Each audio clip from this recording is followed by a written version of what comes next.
Hello మమ శోభామ్మ అయ్యోరామ movie review. Box office దగ్గర writer Padma Bhushan, Ambajipeta marriage band లాంటి డీసెంట్ హిట్స్ అందుకున్న యంగ్ హీరో సుహాస్ నటించిన లేటెస్ట్ మూవీ ఓ బామ్మ అయ్యోరామ్మ ఆడియన్స్ ముందుకు ఈ వీకెండ్లో టాలీవుడ్ తరపున బిగ్ రిలీజ్గా వచ్చింది. మరి సినిమా ఎంతవరకు అంచనాలను అందుకుందో తెలుసుకుందాం పదండి. సినిమాలంటే అస్సలు పడని హీరో లైఫ్లోకి రిచ్ అయిన సింపుల్గా ఉండే హీరోయిన్ ఎంటర్ అవుతుంది. తను హీరో లైఫ్లోకి ఎంటర్ అయ్యాక కొన్ని మార్పులు జరగగా ఇద్దరు ప్రేమించుకుంటారు. అంతా ఓకే అనుకునేలా సాగుతున్న టైంలో హీరో హీరోయిన్కి ఒక కండిషన్ పెడుతుంది. ఆ కండిషన్ను హీరో ఒప్పుకోవాల్సి వస్తుంది. ఆ తర్వాత కథ ఏమైంది అన్నది మాత్రం సినిమా చూసి తెలుసుకోవాల్సిందే. ఓవరాల్గా బేసిక్ కథా పాయింట్ బాగానే ఆకట్టుకునేలా ఉన్నప్పటికీ కూడా స్క్రీన్ ప్లే కానీ ఎడిటింగ్ పరంగా కానీ పెద్దగా మ్యాజిక్ ఎక్కడా కనిపించలేదు. ఉన్నంతలో సుహాస్ తన నటనతో ఆకట్టుకునే ప్రయత్నం చేశాడు, కానీ కథా పాయింట్ అంత బలంగా లేకపోవడంతో సినిమా పూర్తిగా కాపాడలేకపోయాడు.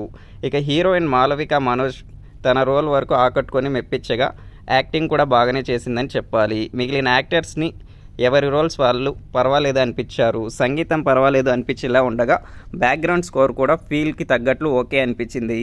Editing and screen play first హాఫ్లో కానీ సెకండ్ హాఫ్లో కానీ పెద్దగా ఇంప్రెస్ చేయలేకపోయిందనే చెప్పాలి. సినిమాటోగ్రఫీ బాగుండగా ప్రొడక్షన్ వాల్యూస్ కూడా ఆకట్టుకున్నాయి. ఇక డైరెక్టర్ ఎంచుకున్న పాయింట్ బాగున్నా కూడా చెప్పిన విధానం చాలా కన్ఫ్యూజ్గా డ్రాగ్ చేస్తూ చెప్పడంతో కొన్ని సీన్స్ పరంగా పర్వాలేదు అనిపించినా కూడా ఓవరాల్గా సినిమా పరంగా మాత్రం పెద్దగా ఇంప్రెస్ అయితే చేయలేదనే చెప్పాలి. పూర్తిగా ఎంటర్టైన్మెంట్ వేలో కథని చెప్పినా ఇంకా బెటర్గా ఉండేది ఏమో, కానీ ఓవరాల్గా పెద్దగా అంచనాలు ఏం పెట్టుకోకుండా చాలా లో ఎక్స్పెక్టేషన్స్ పెట్టుకొని వెళ్తే కొంచెం ఓపిక చేసుకొని చూస్తే ఓవరాల్గా యావరేజ్ రేంజ్లో అనిపించే అవకాశం ఉంటుంది.